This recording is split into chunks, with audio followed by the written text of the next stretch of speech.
Com proteção federal, destaca-se em Pompéu a comunidade quilombola do Quilombo Saco Barreiro, certificado como remanescente de quilombo pela Fundação Cultural Palmares, pelo processo FCP, processo número 01-420-00-1593/2007-28, e certificado pelo FCP, portaria de número 60/2008, de 39.546. Conforme o artigo 2º do decreto de número 4.887, de 20 de novembro de 2003, consideram-se remanescentes das comunidades dos quilombos, para os fins deste decreto, os grupos étnico-raciais, segundo critérios de autoatribuição, com trajetória histórica própria, dotados de relações territoriais específicas, com presunção de ancestralidade negra relacionada com a resistência à opressão histórica sofrida. São, de modo geral, comunidades oriundas daquelas que resistiram à brutalidade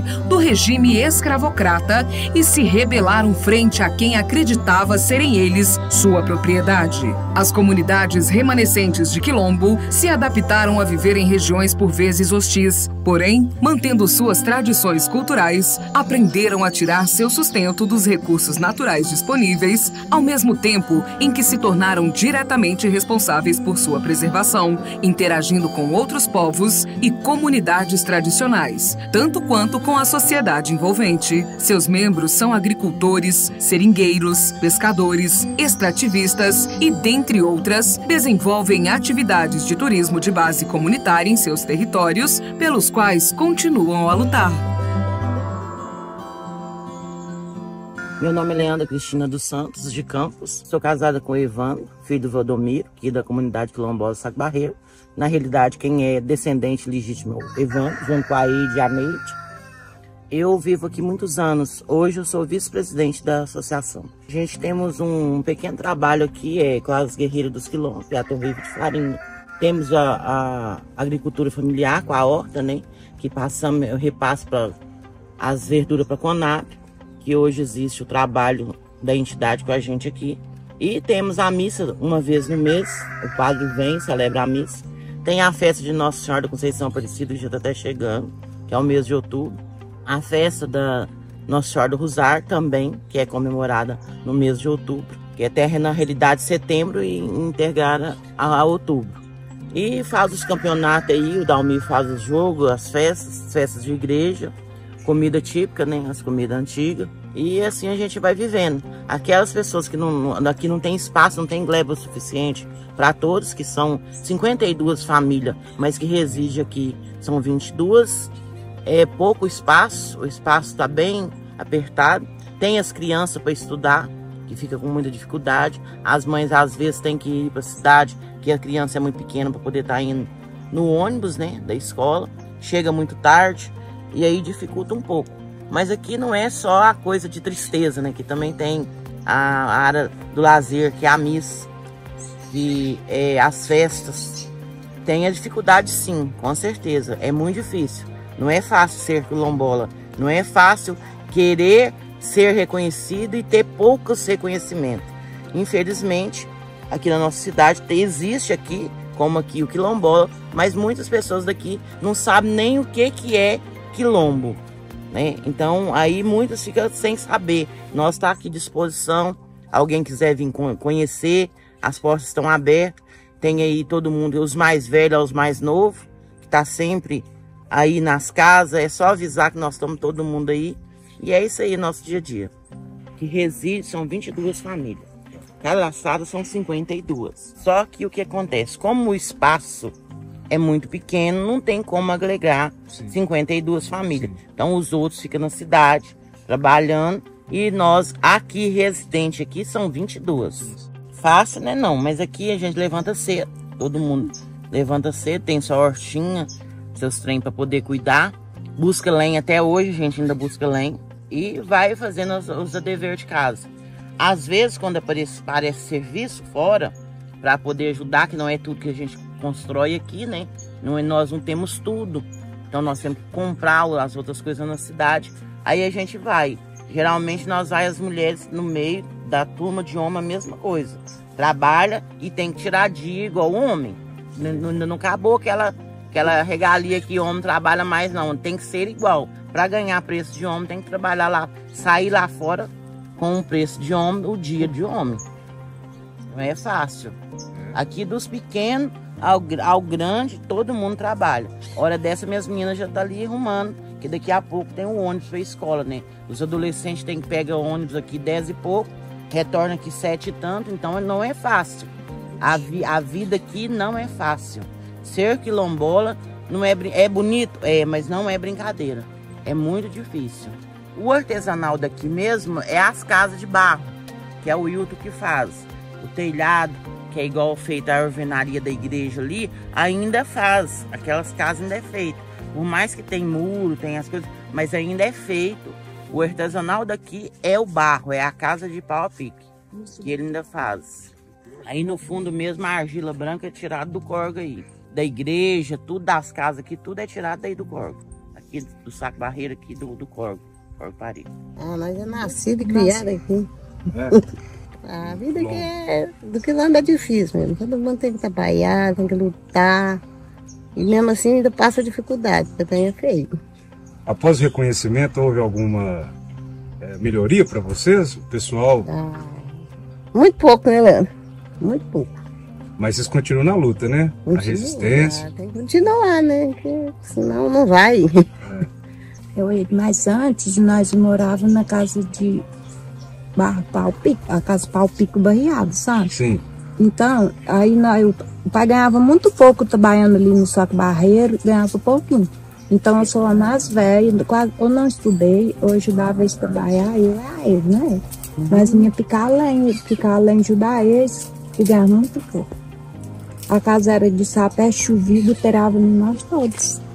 Antes aqui era tão difícil que o pai me falava assim, que eles comiam jatobá, não tinha roupa para vestir, aí tinha de cortar aquele saco e fazer roupa para poder vestir, né?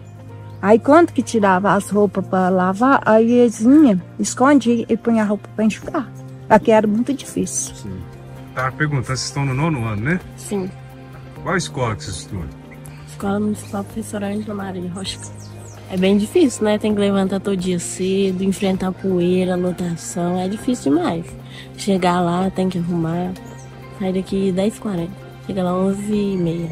Retorna 5h25. E como é que é a formação dentro da escola por vocês serem aqui do quilombo? Muito preconceito, né? Preconceito demais. Não é fácil, não. São muito poucas pessoas que aceitam a nossa origem. Nós já conversamos muito com as professoras, com a diretora, para ver. Já resolveu sim, mas ainda assim, por canto, há muito preconceito. Já teve palestra aqui, a Mariana já fez um desfile lá, inclusive, daqui da comunidade quilombola. A Mariana conversa muito, fala qualquer coisa. É só contar com ela, falar com ela, que ela resolve o problema. Eu pretendo fazer o curso de Direito, mas também pretendo fazer outros cursos. Mas, tipo assim, eu pretendo fazer o curso de Direito para defender, né, um pouco a nossa origem, né, para estar mostrando pro povo o que é. Também sonho em morar para fora, ser marketing digital, esses trem, mexer com essas coisas, entendeu? Que tem em rede social. Eu pretendo, você quer sim. Direito para poder defender o povo quilombola. Sim. Você, Mariana? Também. Eu também quero formar em Direito para defender a nossa cultura e a nossa origem dos quilombos. E acessibilidade, por exemplo, vocês por serem do quilombo, vocês têm alguma acessibilidade cultural ou até mesmo educacional própria para quilombo, para descendentes? Tem? Teve desfile já, teve palestras já teve danças, tem a dança Wakanda Forever, tem ela, tem Mineiro-Fubá, inclusive vários outros que ensaiamos aí. Tem mais jovens aqui, além de vocês duas? Tem.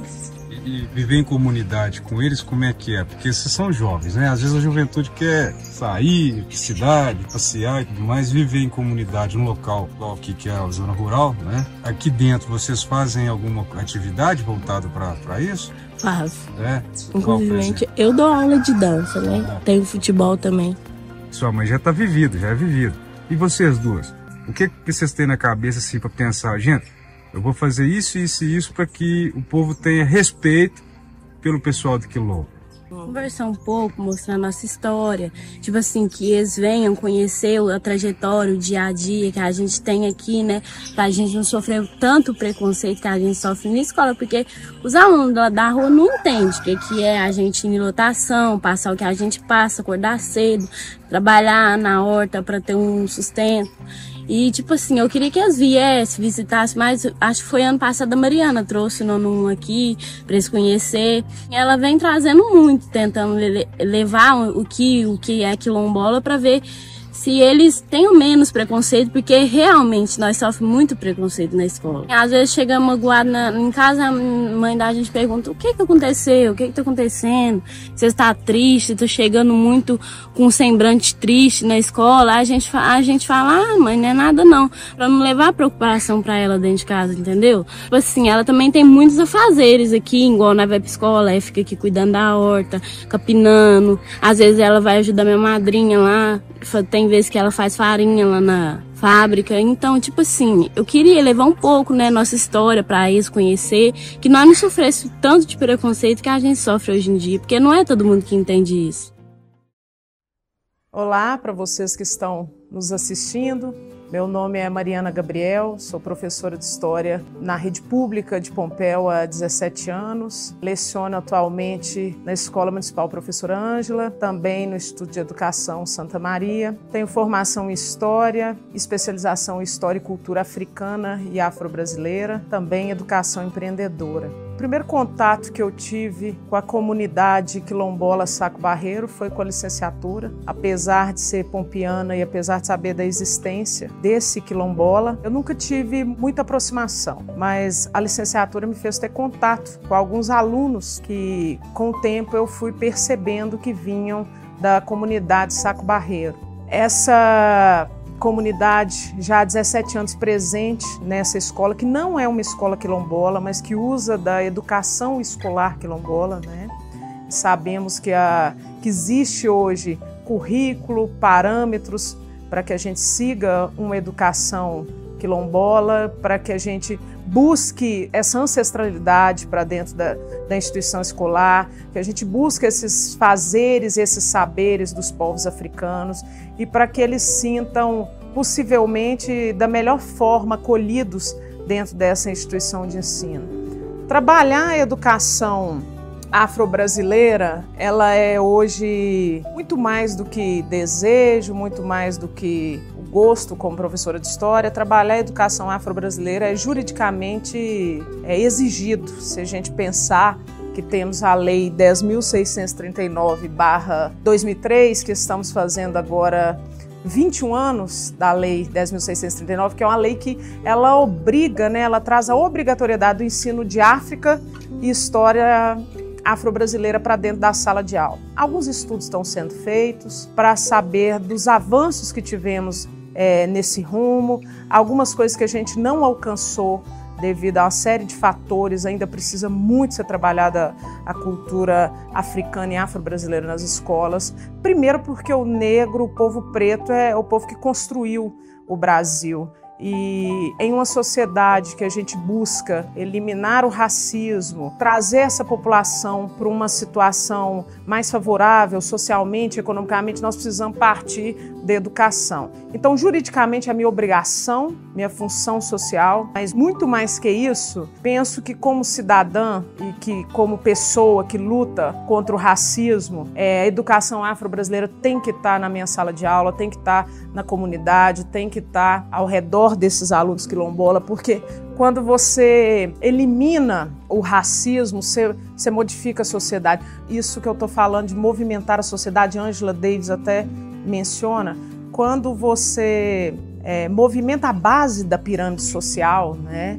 E principalmente pensando que a base da nossa pirâmide social é a mulher negra, quando a gente movimenta essa base, a gente movimenta o resto da sociedade. O olhar da história para o negro hoje, ele é um olhar muito diferenciado de um tempo atrás, né? Se a gente pensar nosso currículo, sempre trabalhou o homem branco, a sociedade europeia e o povo preto brasileiro foi alijado da história, à margem, né? Sempre à margem. E hoje não, hoje eles não são mais dentro da história os coadjuvantes, eles são protagonistas do processo. Então eles estão nos projetos, eles vão estar muito além de comemorar um 20 de novembro ou de pôr um 20 de novembro reflexivo.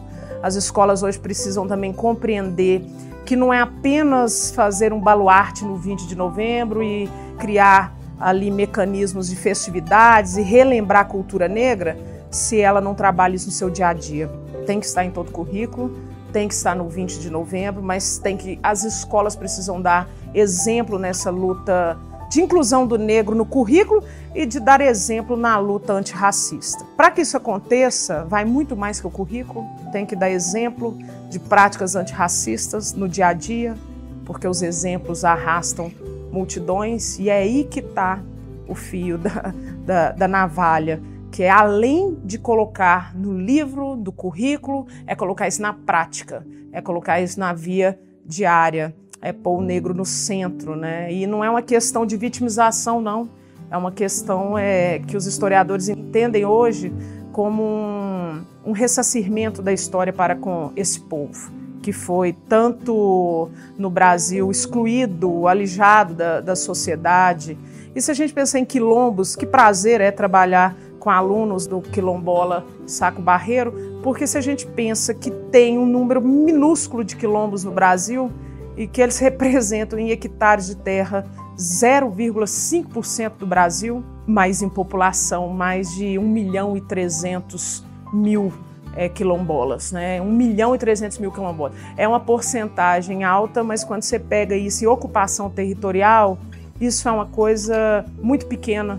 Então, por isso tem que ser tão resgatado e tão valorizado. Os quilombos e a população negra, desde as primeiras vindas, né, desses navios tumbeiros negreiros, eles sempre estavam resistindo. A escravidão se mostra hoje um ato de resistência. Os quilombos, os atuais quilombolas, né, lembrando vocês também que os quilombos, eles são divididos em quilombos rurais e urbanos, né, que a gente sempre tem a mentalidade de pensar no quilombo rural, mas temos vários quilombos urbanos no Brasil também, e sempre resistindo ao sistema escravocrata durante quase 4 séculos, depois resistindo à falta de estrutura social, resistindo às exclusões, né, no mercado de trabalho, resistindo dentro das penitenciárias. O povo negro é um povo de resistência. Só que eu penso que chega, né, de lutar, de buscar por direitos, porque são 524 anos na luta e na busca por direitos.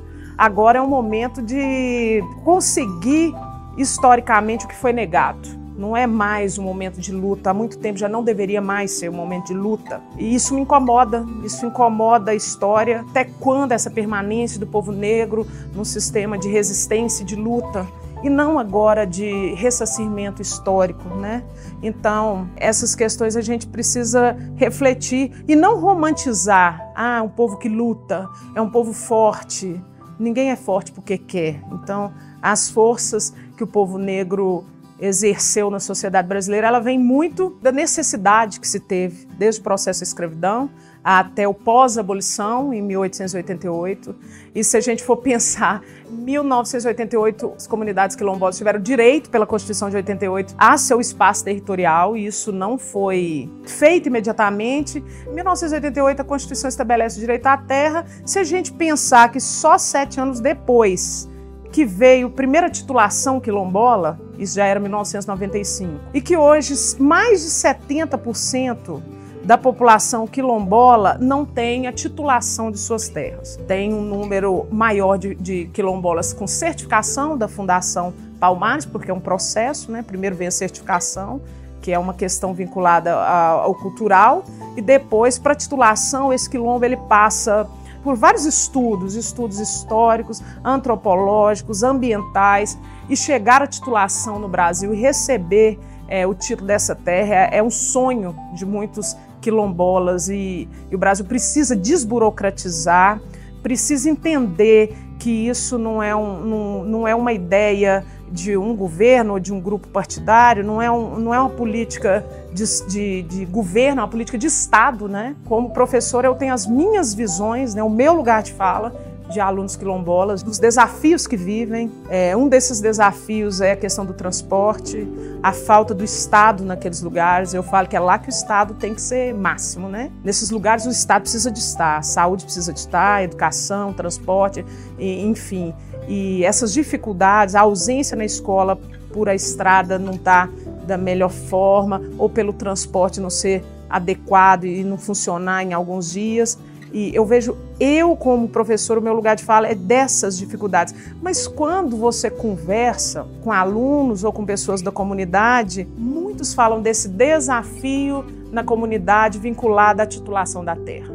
E eu compreendo, porque se você não tem um sentimento de pertencimento, se aquilo não foi lhe destinado, isso faz com que muitos quilombolas saiam daquela localidade e vão e abandonam aquele espaço comunitário em prol de uma vida que seja mais certa. E aqui em Pompéu, por exemplo, nós temos muitas pessoas na comunidade quilombola Saco Barreiro que saem daquele ambiente para vir trabalhar em Pompéu por falta de oportunidade naquele espaço. E que vem estudar em Pompéu, o que acaba deixando um pouco a identidade, né, e a ancestralidade do quilombo, e vem para essa cultura pós-moderna, rápida que nós temos hoje, que perde um pouco essa questão de identidade, né? Então, o ideal da escola quilombola na comunidade também é uma luta desse povo. Você me perguntou sobre um povo de resistência, eu quero afirmar que sim, o povo preto é um povo de resistência, que lutou, que luta, que resiste, mas que os historiadores pensam que é momento de ressarcimento histórico e que não é momento mais de lutar, de um povo que luta há 524 anos, né? É um momento de reparação histórica e precisamos se ater a isso. Para que isso aconteça, para que esse aluno ele tenha esse sentimento de pertencimento, muita coisa tem que acontecer que não envolve só a minha fala, né? Para com ele. Para que ele sinta isso, ele tem que se sentir representado. Para que isso aconteça, por isso a obrigatoriedade da lei, da história do povo preto. E não a história só do povo submisso, não, que ficou no açoite, não. Mas a história de um povo que movimentou o país, a história de um povo que girou a economia do país. Então, quando eles percebem, né, que eles vão além para os livros de história antigo, que era o povo que ficava ali sofrendo, preso, amarrado, aquelas imagens clássicas de livros de história, mas que eles conseguem ver o povo preto na capoeira, no samba, na música, na culinária, na economia. Quando eles começam a observar eles como protagonistas disso tudo, vem esse sentimento primeiro de, ser o povo preto é uma questão também de orgulho, né? Eu me vejo na negritude, nos fazeres, nos saberes desse povo. E para que isso aconteça, essa lei tem que ser implementada de forma melhor. E isso passa também por questão de orçamentária até para as instituições. Isso passa por questão de capacitação profissional. Como eu falei, eu tive alguns cursos de educação para as relações étnico-raciais e história e cultura africana e afro-brasileira, do qual eu tive um tempo para me dedicar a isso, mas isso é longe da maioria da licenciatura brasileira. Então, o governo, o Estado, precisa ter mais ações de capacitação.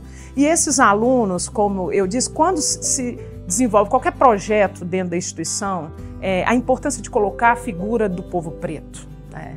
Seja no 7 de setembro, que a comunidade, professora Ângela, eu estou falando a comunidade mesmo, todos, né, todos sem exceção, de todos os setores, se abraçam para trazer essa causa, porque o povo preto, o racismo, essas questões é uma causa do povo brasileiro. Então, quando essa comunidade que recebe esses alunos quilombolas faz visitações como nós fizemos, né, para que os outros alunos também compreendam o que é o quilombola Saco Barreiro aqui em Pompéu, faz visitações e eles entram com a nossa comunidade num desfile comemorativo e eles são o porta-bandeira da instituição e eles, membros da comunidade quilombola, entram com os alunos e esses alunos fazem representações de reis africanos, né, que já muda a imagem que não é o africano só submisso, que é o africano só que sofreu, né, o açoite, mas é o africano que já foi rei na África, no Congo, em Angola e no Mali e tantos outros lugares, na Mauritânia, né, de uma África rica. Então, para isso, é um processo muito grande de desmistificação também do que é o continente africano. Quando eu falo que a África é um continente com mais de 50 países, né,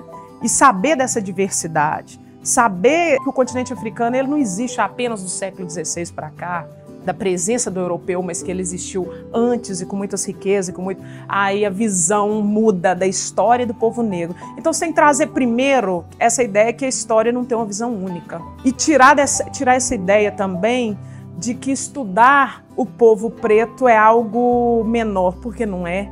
É o mesmo valor do estudo de Dona Joaquina aqui desse museu.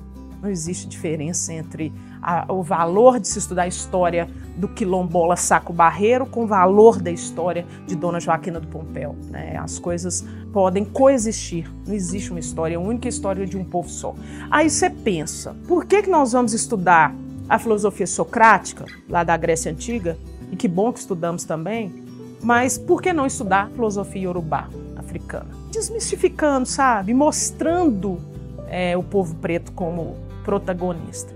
Quando a educação ela vai solidificando esses valores da cultura preta, aí o aluno preto ele se identifica, no primeiro momento, representatividade não é tudo, mas é o início, eu me vejo representado, eu me vejo como valor social, econômico, cultural, e depois disso, essa ligação que ele tem mesmo dentro da sua comunidade, ele vai perceber com outro olhar, ele vai ver a importância de fazer igual aqui em Pompéu, a farinha de mandioca daquela forma e de onde veio esses saberes, né, dessa cultura ancestral. Então isso é muito valioso para quem está junto a eles e importante como questão jurídica legal, é minha obrigação profissional, mas como cidadã, uma pessoa que acredita em justiça social, que precisamos reverter o quadro da história do povo preto, que foi um quadro de história que até muito tempo foi excluído.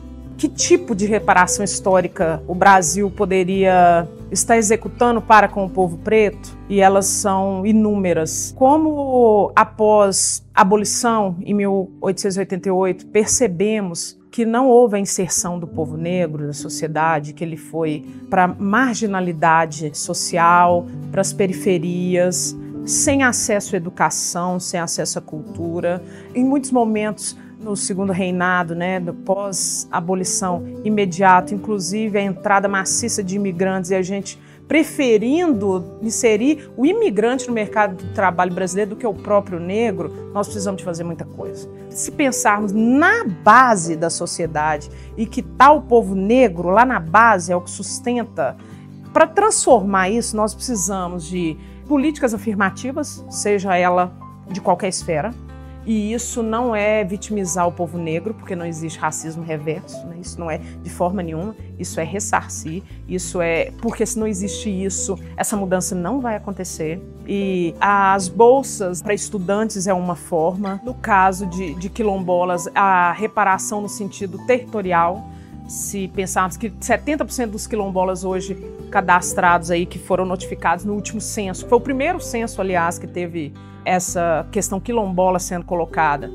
A questão territorial, importantíssima titulação, a questão educacional, a questão do mercado de trabalho, né? Isso não vem só do setor público, isso pode vir do setor privado, né? Instituições que vão abrir as suas portas para o povo negro. Nós já tivemos exemplos no Brasil de instituições que fez isso. Se não me engano, a Trajano, que coordena a Magazine Luiza, ela fez, inclusive, políticas públicas dentro da própria empresa para inserir o povo preto.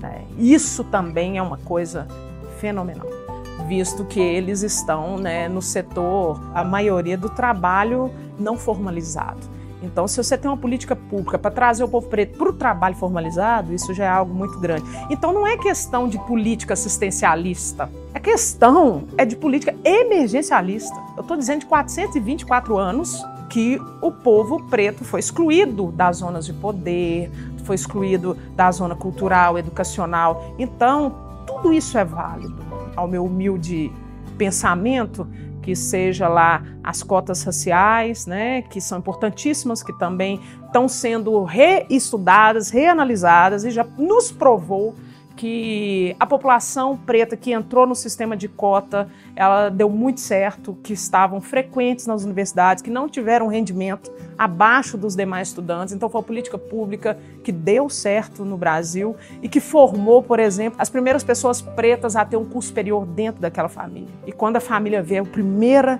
indivíduo com curso superior, ele leva mais 3, 4, né? Quando ele vê o que é o conhecimento, porque a educação também, ela é aparato de transformação social e de mentalidade, cultura e tal. Então, acredito que esses ressarcimentos vão da terra ao acesso à educação, à cota, à parceria empresa público-privado, para que a gente consiga mudar a base e, com isso, também diminuir esse país tão racista e desigual. Eu sempre gostei de história, mas eu tive interesse com história afro-brasileira a partir do momento que eu senti a ausência dela. E eu olhava ao meu redor e o meu país é preto. Fora do continente africano, o país com o maior número de negros é o Brasil. E eu olhava para os livros de história, né, antes da lei 10.639, que ainda tem que ser feita muita coisa, mas antes dessa obrigatoriedade do estudo de história da África, a gente sabia tanto da Europa, a gente passa tanto pela Europa, a gente estuda filosofia europeia, a gente estuda o pensamento europeu, a gente pega a moda europeia, a gente bebe da Europa, do pensamento, da cultura, da arte. Eu sempre me perguntei assim, onde está o povo preto? E sempre nos espaços de poder, onde está o povo preto?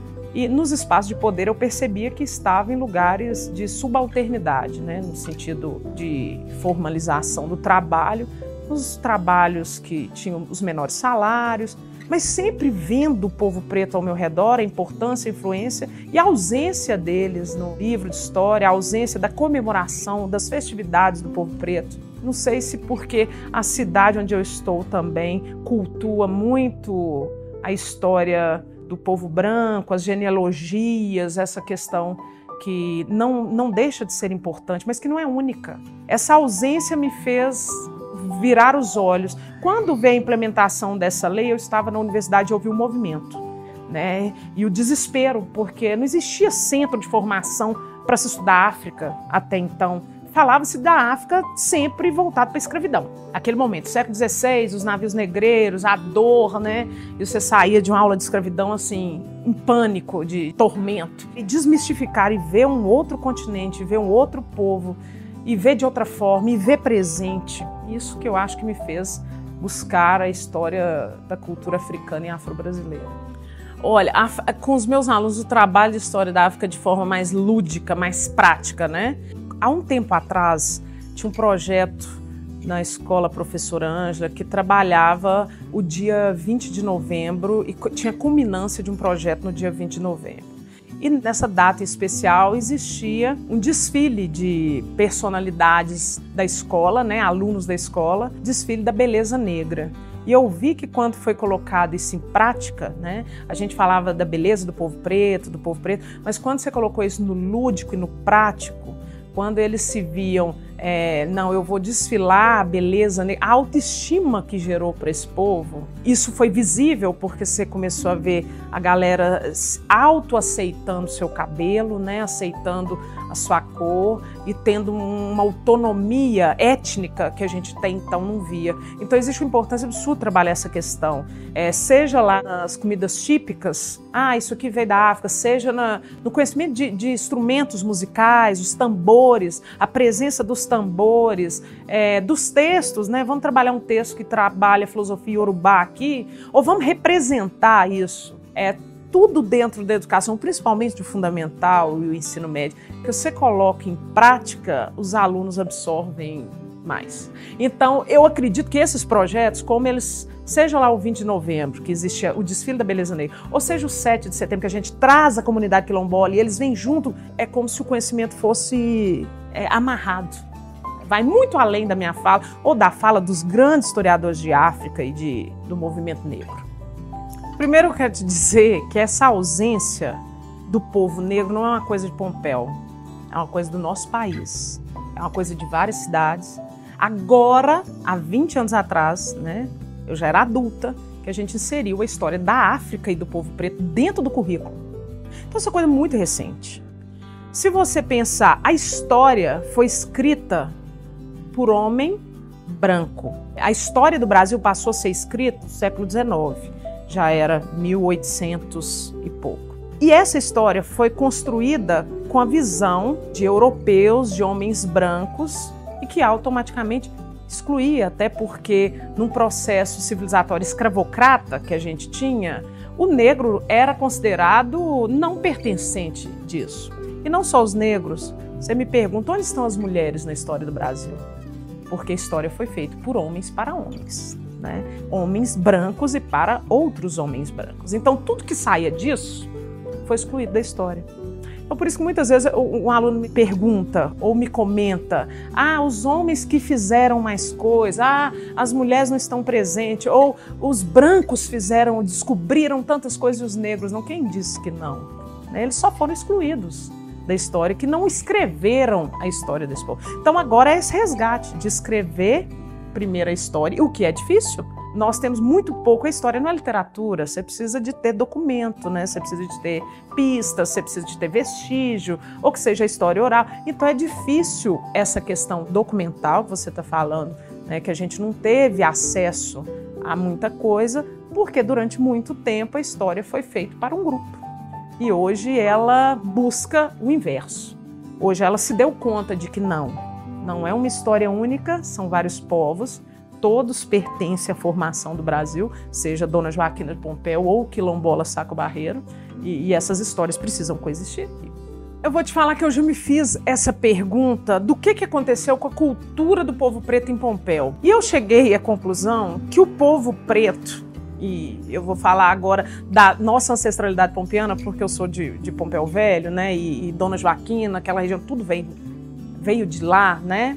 Eu já percebi e já me perguntei, por que no dia de finados, que é um momento de tradição religiosa da Igreja Católica Apostólica Romana em Pompéu Velho, o povo preto estava dentro da igreja do cemitério, que era chamado há um tempo atrás de cemitério dos brancos, e não estava no cemitério dos negros, que estava vazio naquele momento. E eu me perguntei, gente, o que faz o povo preto estar aqui cultuando a cultura do branco e esquecendo da sua própria cultura?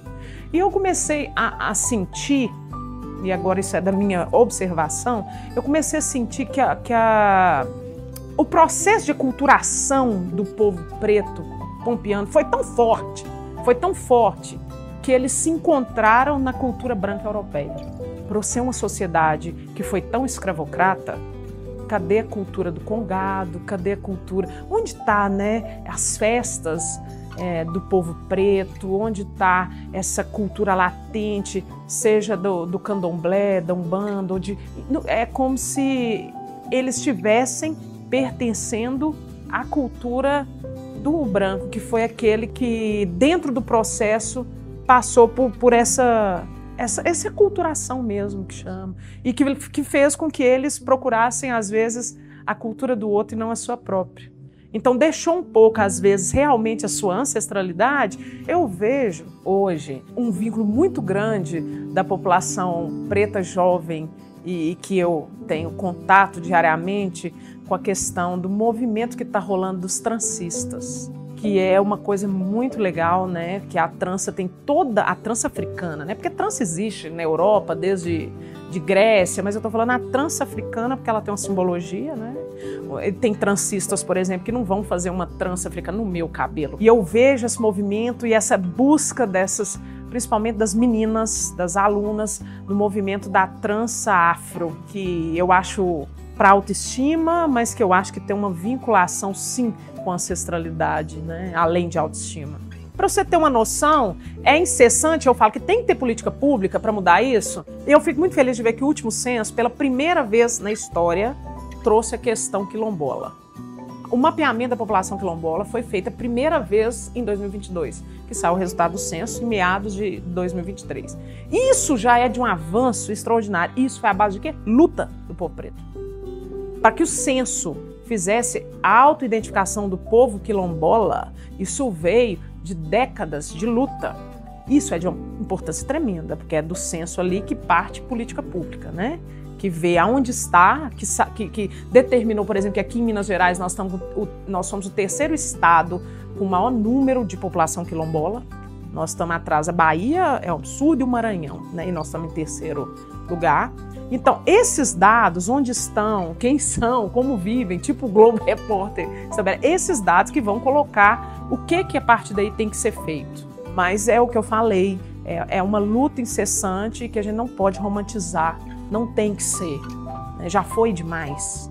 Não podemos romantizar o negro só como força e nem como vítima.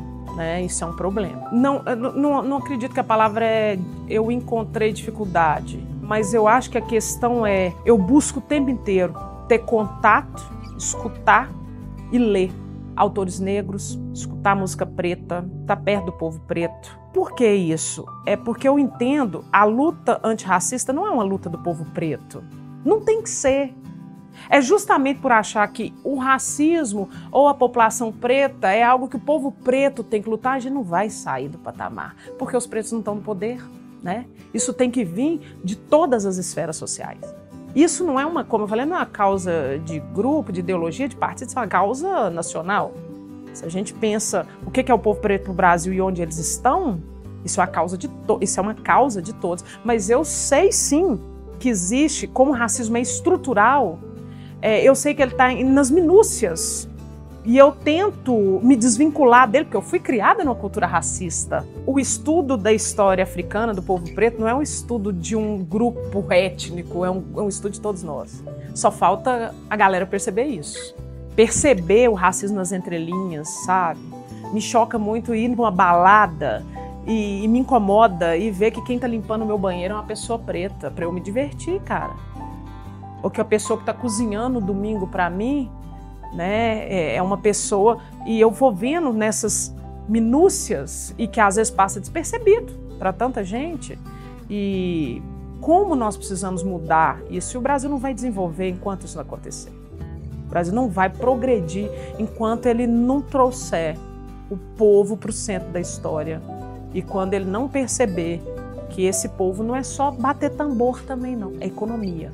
Porque geralmente, eu não me recordo que estudioso que eu vi, que provavelmente é uma estudiosa, que eu gosto de lê-las, falando sobre, não aceita o negro, mas aceita o negro no Lodum, tocando um tambor para você dançar. Não aceita o negro, mas aceita o negro fazendo uma feijoada para você. Tem esferas em que o negro é aceito. E outras, como você mesmo diz, um prefeito negro, né? O presidente de um dos maiores países economicamente do mundo, negro, aí já causa estranheza. Mas em esferas culturais, às vezes não, no centro de poder que sim. Quando eu penso, eu tenho um aluno preto, quilombola, e que está ali lutando contra o sistema para estar ali, para buscar um conhecimento, para melhorar a família ou para levar uma educação, que a maioria deles, inclusive, tem uma educação em termos de tempo maior que os próprios pais. Estudaram já na 7ª série, na 8ª série, mais tempo que os pais estudaram. A primeira fala que eu tenho é de motivação mesmo. Continue, mas não é uma motivação vazia, as coisas estão mudando. Pouco, mas estão.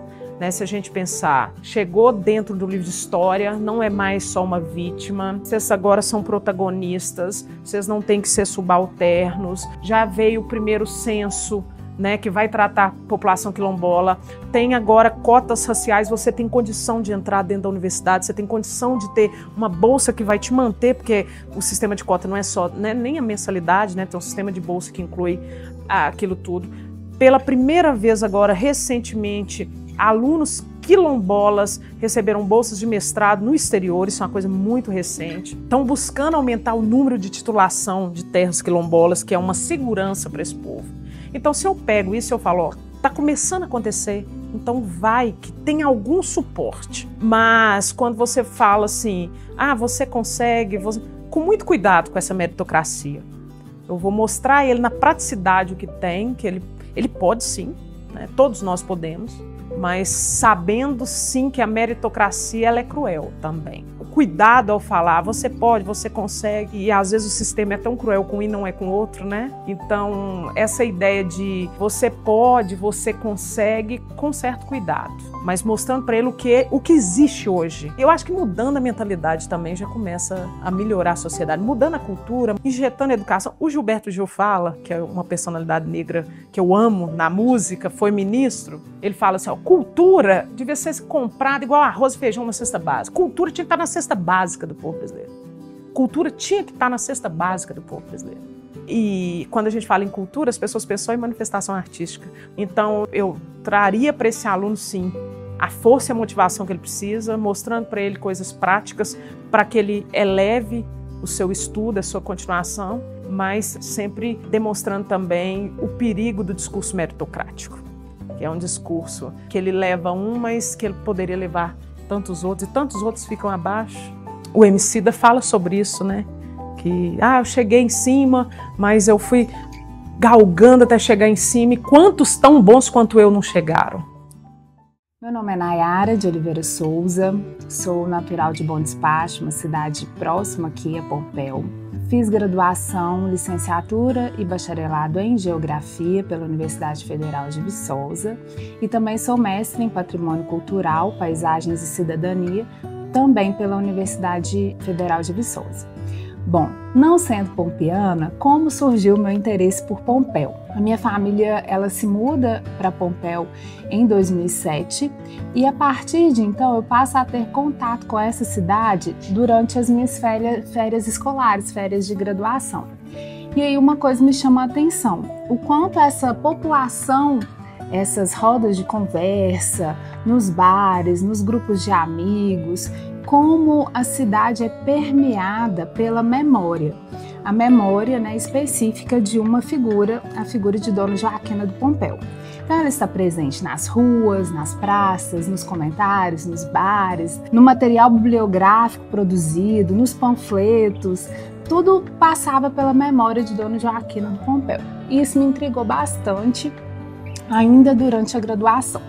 Então, durante a graduação eu fiz minha dissertação, a minha monografia de conclusão de curso em Geografia sobre o território de Pompéu, as transformações da paisagem de Pompéu, que se deu em função das transformações no território pela mudança do ciclo do ouro e a articulação da pecuária. Então, como que essa paisagem foi sendo transformada por essa diversificação econômica do território durante a minha monografia.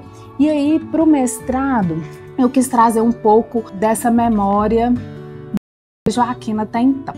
E aí eu comecei a estudar um pouco sobre o porquê que essa memória, por mais que tenha se passado aí mais de 200 anos do falecimento de Dona Joaquina, ela ainda persistia no imaginário desta população. E aí eu comecei a investigar os porquês, quais são as fontes dessa memória. Então, durante o mestrado, eu quis compreender sobre a forma, a função social dessa memória sobre Dona Joaquina do Pompéu, analisando os objetos materiais e imateriais utilizados como suporte na preservação dessa memória.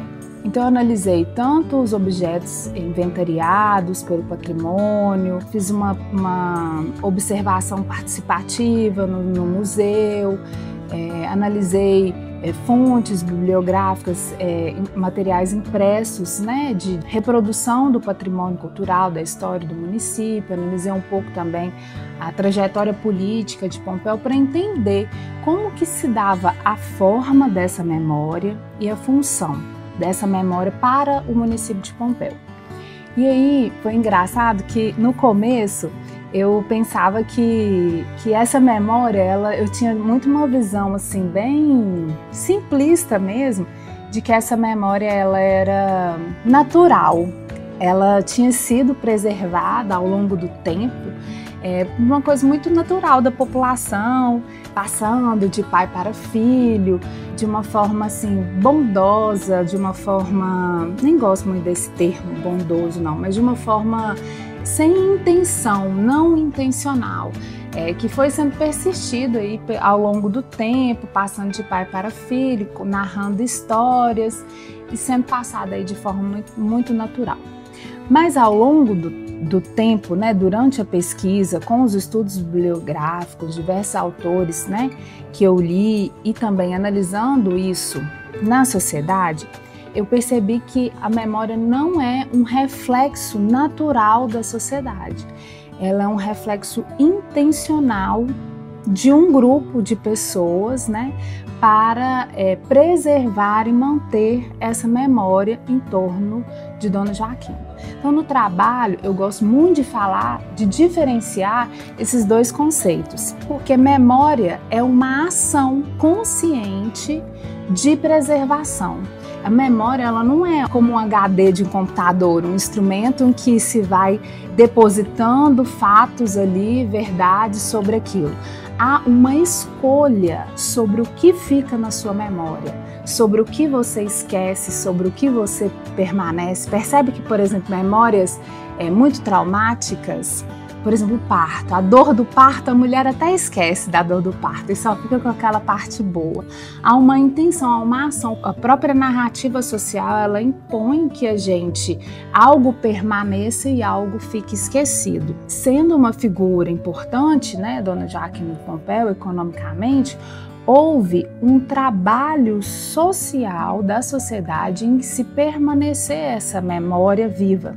Esses grupos, geralmente, que estão no poder, que detêm o capital político e econômico na cidade, fizeram com que se preservasse também esse capital social sobre a memória de Dona Joaquina de Pompéu, a fim de angariar pessoas, unir o grupo, unir a genealogia, unir estes ancestrais em torno de um objetivo comum, que era o desenvolvimento político e econômico da cidade conforme este grupo gostaria. Então faz tudo parte de um emaranhado de objetivo aí desse grupo, para deter o capital econômico, a fim de manter o capital econômico de posse do território, né, um território grande com inúmeras fazendas. Precisava-se que essa população estivesse arraigada, estivesse unida sobre o mesmo imaginário social. O que une você a mim e a outros é essa ancestralidade. Você também é meu parente, você é parente de Dona Joaquina de Pompéu. E aí torna-se aquela genealogia, né, objeto de ligação entre os pares a fim de manter o poder político e econômico presente na mão dos descendentes de Dona Joaquina de Pompéu. O primeiro grande ponto que eu acredito é que não se pode mais existir esse reforço a essa dicotomia, essa oposição entre Dona Joaquina e o povo negro. Não houve essa distinção na história, porque ambos coexistiram em seus momentos históricos. Então, um grande erro nosso na história de hoje é tentar criar anti-heróis, anti-histórias para uma história que já está dada e consolidada. É uma história, né, de Pompéu que ela é uma memória tratada como história. Até comecei a falar antes sobre o termo que eu gosto de refletir no trabalho, é que no trabalho a gente não fala sobre memória de Dona Joaquina, a gente fala sobre memória sobre Dona Joaquina. Porque a memória de Dona Joaquina morreu com ela. Né, ela construiu a sua memória, os fatos que marcaram a sua existência e morreram com ela. E o que nós temos hoje é uma memória sobre Dona Joaquina, ou seja, nós temos aquilo que foi produzido conscientemente ou não, intencionalmente ou não, sobre essa mulher e essa trajetória dela ao longo do tempo e todas as consequências que foram sendo produzidas, né, sendo apropriadas dessa memória ao longo do tempo. Então nós temos uma memória sobre ela, é o que nós estamos falando sobre ela e não dela de fato. E o que eu percebo muitas vezes na história é que utiliza-se essa memória como história. E a memória ela é carregada de intenção, ela é carregada de fatores culturais, trajetória de vida. Então a sua memória sobre esse fato é uma, a minha memória sobre esse fato é outra. Então muitas vezes aqueles que estão no poder escrevendo a história acabam utilizando a memória como verdade absoluta, objeto da história. Então, o que eu acredito que nós temos que fazer? Primeiramente, é desamarrar esse fato de construir uma história dupla, né? Uma dicotomia entre Dona Joaquina e o povo negro, como se houvesse duas histórias diferentes a serem narradas, como se uma diminuísse ou apagasse a outra. Não, elas coexistiram, elas se emaranham, elas se misturam o tempo todo. O que acontece é que, desde o princípio da história do negro no Brasil, houve intenção em se apagar a história, a memória do negro. O primeiro fato que a gente conhece, né, é a impressão, por exemplo, da marca cristã nos negros. Os negros, eles muitas vezes eram batizados ainda nos navios negreiros, na África mesmo, né, eles eram batizados lá para que a partir do batismo, esse sacramento cristão, eles assumissem uma nova vida, um novo nascimento, e que as suas religiões, as suas culturas, elas fossem esquecidas. Então, desde sempre, desde o começo, há essa intenção em não preservar essa cultura do negro, a religiosidade negra, com a impressão da marca cristã, permeada por muita violência. Quem não seguisse os preceitos cristãos eram violentados, né, das variadas formas que a gente já conhece. Então o negro ele foi sendo tolhido mesmo, podado em todas as suas manifestações culturais desde que chega ao Brasil. Por exemplo, em Pompéu, a gente tem até uma curiosidade do cemitério, né? O cemitério é uma coisa que resistiu da cultura negra, né? Um objeto material que resistiu da cultura negra. Sim, é um objeto de resistência e a gente, né, precisa estudá-lo, percebê-lo como ele permaneceu ao longo desse tempo. E aí muitas vezes utiliza-se essa história do cemitério para falar que Dona Joaquina também era muito bondosa, que ela, nossa, olha só que benevolente, ela construiu um cemitério para dar um enterro digno aos seus escravos. E a leitura que se tem não pode ser feita com os olhos de hoje. Quando a gente olha o passado com os olhos de hoje, a gente diferencia a situação, a gente não enxerga aquele tempo que aconteceu. Naquele tempo, por que existia um cemitério dos negros? Porque era uma sociedade cristã, né, Dona Joaquina católica, ela havia imprimido a marca do batismo nos seus negros e, como boa cristã, ela tinha que dá-los um enterro digno. Então, por isso, o cemitério, né, dos negros também.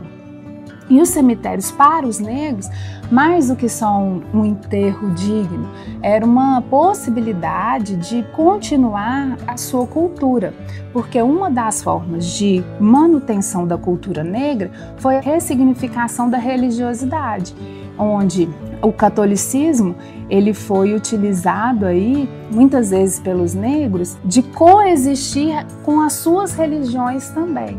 Então, o próprio congado, a festa do Rosário, a gente vê alguns santos católicos sendo cultuados e que por trás daquelas nomenclaturas cultuavam outros deuses, né, das religiões de matriz africana. Então, é uma forma, o cemitério, essa religiosidade, ao mesmo tempo foi uma forma de apagar a memória do negro.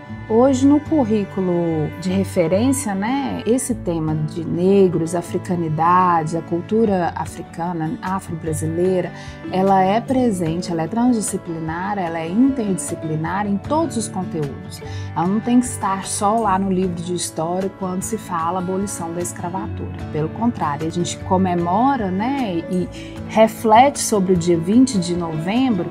Gosto muito de uma fala, né, que até trago isso na dissertação, que a gente tem que lembrar para não esquecer. Não é que nós estamos lembrando do negro, lembrando das crueldades, da violência, de como esse povo foi marcado. Não é nesse sentido de relembrar uma memória triste, mas é lembrar para que ela nunca mais aconteça novamente, das mais diversas formas de reapropriação, né? Nós temos hoje outras formas de escravização do povo, ainda hoje a gente tem, né, trabalhos análogos à escravidão, nós temos o racismo, né, que é cultural e está presente aí na nossa sociedade, enraizado na nossa sociedade, que a gente nem percebe muitas vezes, a gente carrega as nossas falas com o racismo, então a gente lembra para não esquecer, a gente utiliza esse passado como forma de evitar que novas releituras disso que a gente não quer repetir, se repita nos dias de hoje. Então, por isso que é importante o dia 20 de novembro, ele não está presente no calendário escolar, na didática escolar, só o dia 20 de novembro. A gente está o tempo todo, o ano todo, fazendo trabalhos em cima disso, da valorização. Então, extrapola muito, hoje já se extrapola muito o trabalho que é feito da cultura e da memória negra, muito para além do livro didático, da abolição da escravatura, da escravidão. Hoje já se tem assim, um trabalho de reconhecimento. E o mais importante que eu acredito é esse reconhecimento, sabe? O que eu sinto às vezes é que muitas vezes o negro não se reconhece como tal. E não é por culpa dele, por falta de reflexão dele, é porque a cultura, a história foi imprimindo essa marca. Não é que não existe negro católico, todos os negros, né, misturam as religiões. Não, o catolicismo conseguiu impregnar na cultura do negro e ele reconhece como católico. E muitas vezes o que a gente observa é esse sentimento de não pertencimento a essa cultura. Então, por isso que eu acho importante a preservação tanto dos objetos, né? E a gente tem a ideia do quilombo, né? Porque no que o quilombo é importante? O quilombo é importante como um símbolo mesmo de resistência, de que resistiu aos tempos para lembrar a esse povo de onde veio, porque esse povo ele tinha que sair correndo, né? Ele tinha que sair sem nenhum pertence. Como é que ele vai carregar um livro, um álbum de fotografias, uma lembrança daquele lugar? Ele saía mal com a roupa do corpo. Então, como é que ele ia preservar a sua história? Então, por que nós não temos história do negro? Porque não foi permitido o contexto político, econômico, cultural da época, não foi permitido a ele preservar essa memória, preservar esse passado, ter fontes de história sobre ele. Então, quando a gente fala em história, é muito fácil pesquisar uma genealogia de uma família branca, ver objetos materiais que foram sendo passados de geração em geração, alianças, brincos, coisas de valor e até mesmo coisas sem muito valor econômico, mas valor simbólico. Possível reconstruir esse passado, porque famílias com poder econômico mais elevado, é possível fazer isso, mas o negro não. A história do negro ao longo aí desses mais de 500 anos no Brasil, ela foi marcada por um passado aí de ausência mesmo, de possibilidade de preservação dos seus recursos materiais. E a memória, ela foi sendo perdida porque a gente não gosta muito de lembrar de coisa ruim, né?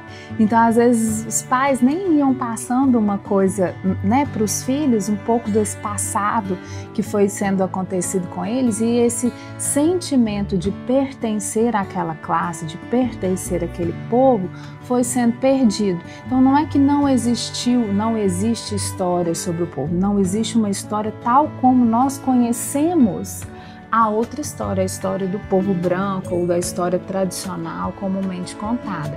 A gente precisa buscar outras fontes de história, por isso, né, esse trabalho é importante, fontes orais, fontes de preservação do pouco que foi preservado, entender especialmente o contexto da época, entender o passado tal como ele era montado, então não olhar o passado com os olhos do presente. Quando a gente olha o passado com os olhos do presente, a gente enxerga bom, ruim, que não é o objetivo. né? O objetivo não é compreender quem foi bom ou quem foi ruim, quem é o vilão e quem é o herói nessa história. A gente precisa parar de fazer esse tipo de história. Nós não estamos criando uma história, uma narrativa para passar no cinema ou para vender uma história de quadrinho. A gente precisa compreender a realidade como ela existiu. E ao mesmo tempo existiam condutas violentas que eram típicas da época, eram naturalizadas naquele momento histórico.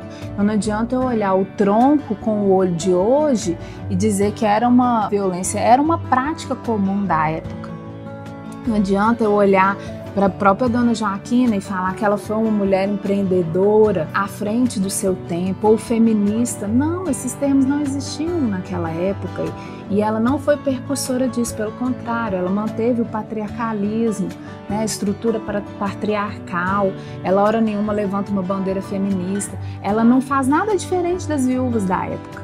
Ela continua à frente dos negócios de um marido falecido, que era muito comum na época, os homens morriam muito mais facilmente, com maior antecedência que as mulheres, e era comum outras viúvas assumirem os negócios da fazenda, e por consequência é natural que ela tivesse uma postura rígida para ser respeitada, né? Então não dá para olhar esse passado sem pensar nisso, e também não dá para olhar a história dos negros sem pensar nisso, sem pensar que eles não tiveram oportunidade de carregar seus objetos de memória, que eles não tiveram a oportunidade de escrever. Quando que foi possível que os negros pudessem escrever? História a gente não conhece como livro. Primeira coisa quando a gente fala em história, o que vem na cabeça? Na minha cabeça é um livro. Então, se não foi permitido aos negros escrever a sua história, como que a gente quer que eles tenham a história tradicional como a gente conhece? Então, esse trabalho de revisitar passado, coletar fontes de memória e olhar para essas fontes de memória como memória e não como história é importante para que a gente construa a história do negro. Porque a gente não pode olhar as falas de memória e tê-las como verdades absolutas, só porque elas estão na memória de um povo. A gente precisa analisá-las, compará-las com outras fontes, entender o contexto político, econômico, social daquela época, para aí começar-se a construir, a remontar esse passado do negro, que sempre vai ter essa lacuna mesmo que foi perdida no passado, que não é possível remontar, porque a gente não consegue reviver o passado. Então, a dissertação do mestrado, ela teve como objetivo, mais que produzir, né, um conteúdo teórico que geralmente fica engavetado nas bibliotecas, ela teve um objetivo de dar um retorno para a sociedade. E aí foi através da produção desse livro paradidático que eu devolvo à sociedade os resultados dos estudos que se iniciaram na dissertação. E aqui nesse livro paradidático, que pode ser utilizado, né, nas escolas de Pompéu, fala um pouco sobre a história do município de Pompéu e, sobretudo, sobre esses recortes que são bem populares dentro do município, como a pecuária, como Dona Joaquina, como a escravidão, como a mulher, o feminismo, e como utilizar essa memória como fonte de história. O que o estudante ele deve ter cuidado ao analisar os objetos de memória como fonte para contar uma história. Então, quando se vê lá um monumento de Dona Joaquina de Pompéu, mais do que foi uma mulher importante, aquele período conta a história de Pompéu, mas em que contexto foi produzido aquele monumento? Por quem? Qual era a efervescência cultural naquele momento?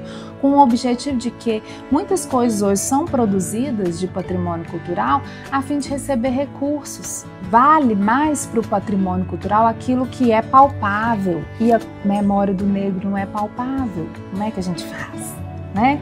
Então o livro paradidático ele propõe exatamente isso, tornar um estudante crítico de uma história crítica, para que a hora que ele veja essa memória, essa história sendo contada, ele não aceite isso assim de forma gratuita e absorva aquilo tudo de forma literal. Ele se questione quando e onde surgiu essa memória, quem disse, qual era o papel dessa pessoa na sociedade, o que estava acontecendo no Brasil, em Minas, no mundo naquele momento.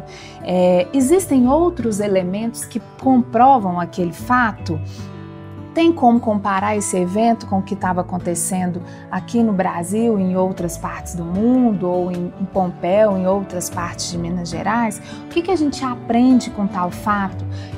O que a gente pode e deve repetir e o que a gente não deve repetir de forma alguma?